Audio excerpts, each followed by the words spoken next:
Hello everyone, you are about to hear a brief summary of the movie It Can't Get Any Cooler. Enjoy the viewing. 16-year-old Michael Polishko came to the police station to explain what has been happening to him over the past few months and why there is blood on his sneakers. It all started when his mother's wealthy lover kicked them out of his house. Miriam no longer excited him.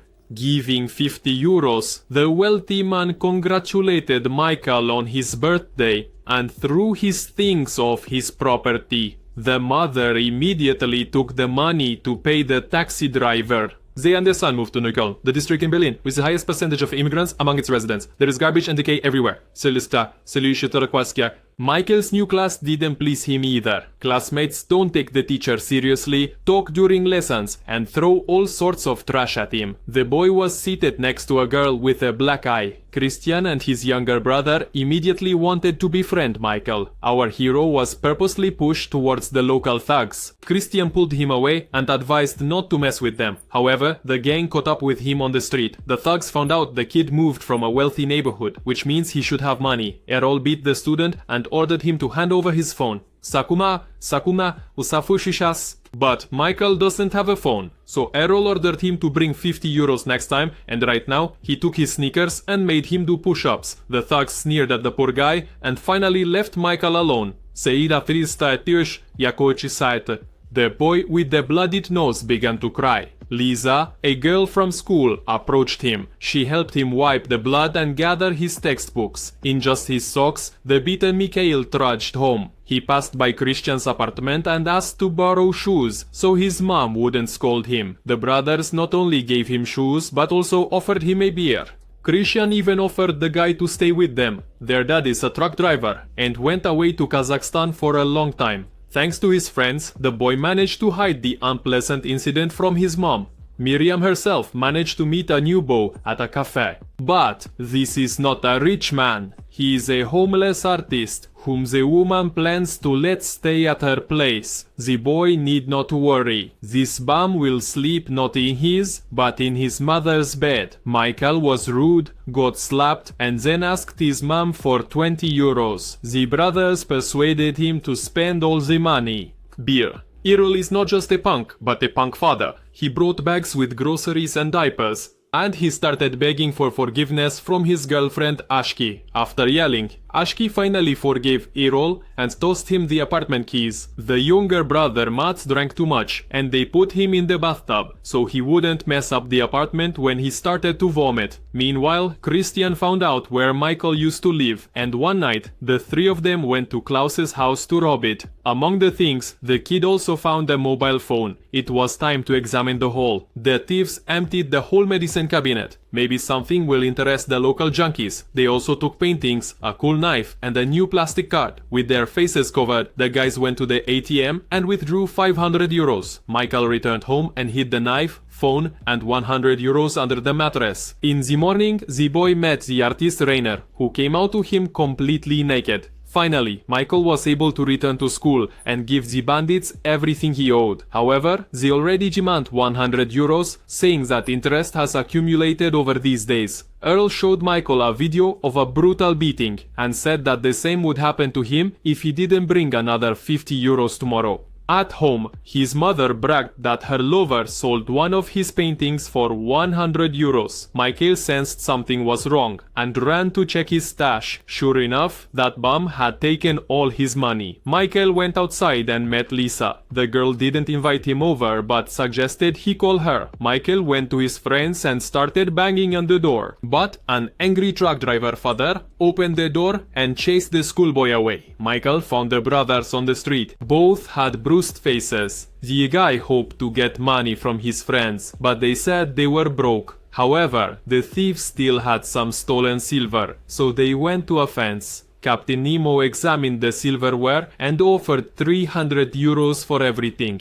Michael said that was not enough and almost got hit with a cane, so he had to agree to 300. Mikhail wanted to offload his mobile phone to him, but Captain Nemo doesn't deal in that, and he sent the kid to someone named Kamal. The stylish Arab asked to wait a bit while he got shaved, and then without any fuss bought the phone from the guy who desperately needed money. Miriam met an old friend and found out that she had become Klaus's new lover. The rich man likes thin women. The woman herself sat in a cafe, hoping that some other wealthy man would fall for her. But age is taking its toll, and she can no longer compete with young girls. The woman cried for half a day, until Commissioner Gerbert rang the doorbell. He came in connection with the robbery of Klaus. The man intends to take fingerprints to exclude them and not confuse them with the fingerprints of the thieves. Well, at least the police officer Miriam liked it, although she is not interested in those. Now Michael needs to drop by the station, and they need to take his fingerprints too. Once in the subway, a boy wanted to help a man lift a stroller up the stairs, and then he saw that it was Erol. Gopni nodded in gratitude upstairs. Michael came home with Christian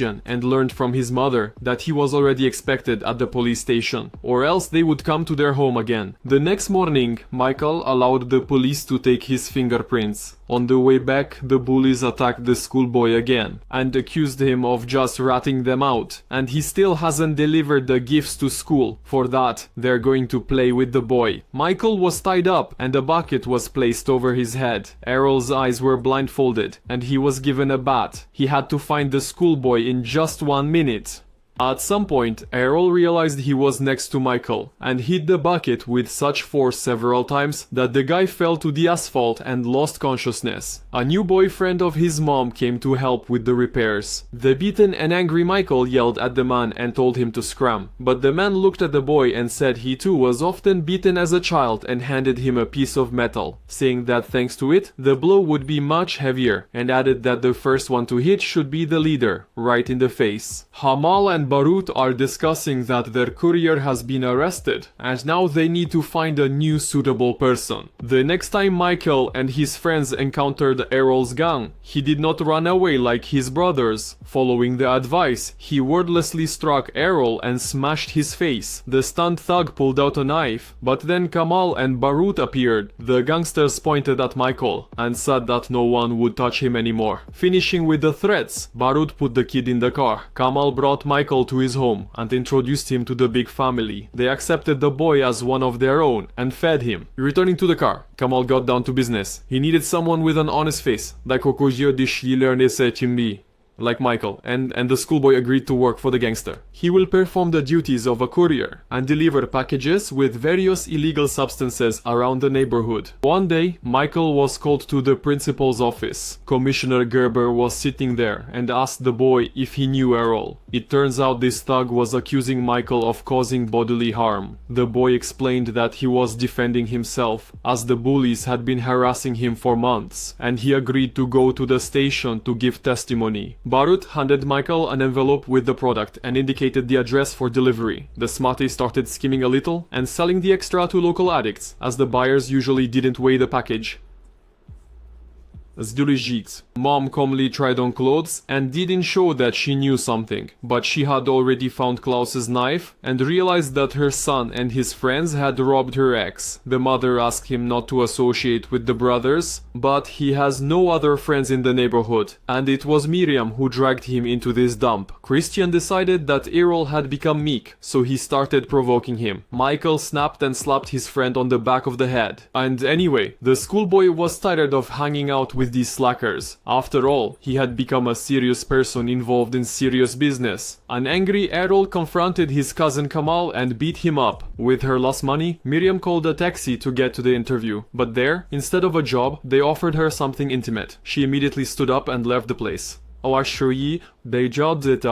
Barut gave the courier another task, and the kid came up with the idea to deliver the goods to the drop-off point inside a bowl. But the buyer, after taking the package, said that he didn't have 1500 euros with him right now. Michael didn't flinch and said he would wait. But then all the thugs scattered to the sides. The police arranged a raid. Turak immediately threw the package into the bushes. After waiting a bit, Michael stuffed the goods back into the bowl, and the passing police officers advised the boy boy to go home. It was no coincidence that Kamal chose a guy with such an innocent face to work for him. Commissioner Gerber has not lost hope of getting together with Miriam. He suggested that the woman move to a better neighborhood. His friend is leaving and someone needs to look after his apartment. Even Michael was pleased with the new guy under such conditions. The boy himself started dating Lisa. However, just when a kiss was about to happen, the courier was called to work. Kamal heard that the schoolboy did not let himself be deceived and is ready to entrust him with more responsible work.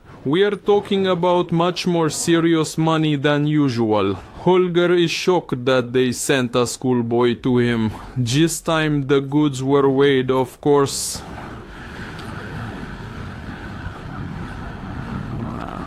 There are many strange people around, and Mikhail is worried that they won't give him the money. Holger tossed the guy a bag that should contain 80,000 euros. It's a large sum, and Mikhail counted the money. He wasn't tricked. Holger suggested calling a taxi, since the kid couldn't go on the metro with such money, but Mikhail replied that he would catch a taxi himself. He wanted to get out of there as soon as possible. Unfortunately, problems arose and the kid had to go down to the subway. On that very day, Erol and his gang decided to confront him again. They took the backpack with the money and started tossing it around. After having their fun, Erol threw the backpack and it fell onto the train's roof. Michael ran as fast as he could, but he didn't make it. The train moved off, taking the money with it. Michael told Kamal how it all happened. Kamal gathered his people and ordered them to find the money. They also needed to deal with Erol, who had messed with their guy. The gang roamed the tracks all night with flashlights, but they couldn't find the backpack. But the problem is not just the money. Michael's wallet with his information was inside. Even Michael himself is becoming a problem for the gangsters. Therefore, he needs to start thinking now about what he will tell the police. J-Boy realized the mess he was in and, crying, promised not to tell anything about the band of Arabs. Michael was brought to an unfamiliar place. In another car, they brought Erol, who was tied up. He promises to return the money. But no one listens to the thug. Barut gave Michael a package. Inside was a gun, with which he was supposed to either shoot himself or kill Erol. Probably, Michael is not a fool and wants to live. Therefore, he actually has no choice. The kid was led to the thug to execute him. At the base of the skull, advised Kamal. It's more reliable. Michael pointed the gun at Erol's head and froze. He stood like that until dawn and finally fired. Kamal urges the boy to get in the car, assuring him that the police won't find them. But the boy didn't go anywhere. He covered Erol's body with a jacket and went to the police station to surrender and confess everything to Commissioner Gerber. He is a human being, not a monster.